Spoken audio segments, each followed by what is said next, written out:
भारतामध्ये गुंतवणूक करण्याचा सगळ्यात सोपा मार्ग काय असेल तर इक्विटी म्युच्युअल फंड्स। त्याची 2-3 कारण आहेत।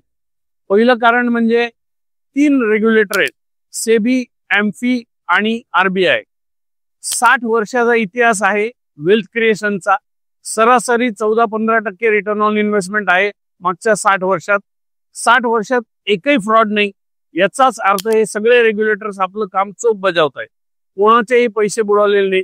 या 60 पैकी 20 वर्ष मी स्वतः 2005 पासून गुंतवणूक करतो, माझा एकही रुपया बुडालेला नाही आणि माझ्या पोर्टफोलिओ मध्ये मी सरासरी 15% CAGR नी पैसे कमवतोय। अशा प्रकारच्या संधीमध्ये, अशा प्रकारच्या ऍसेट मध्ये गुंतवणूक करून जर तुम्हाला तुमचं वेल्थ क्रिएशन करायचं असेल तर equity mutual funds are the best option. Findaas मध्ये जर तुम्ही आलात तर आमचं ब्रीद वाक्य आहे, फिंदास बी फायनान्शियली बिंदास। ऑस्ट्रेलिया आणि न्यूझीलंड मध्ये 2 महिने मी येणार आहे माझ्या वेकेशन साठी।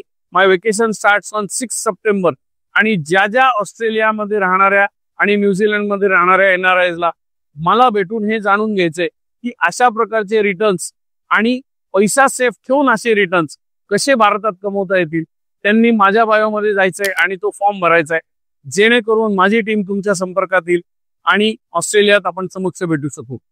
I am enjoying my life and making my money work. What about you?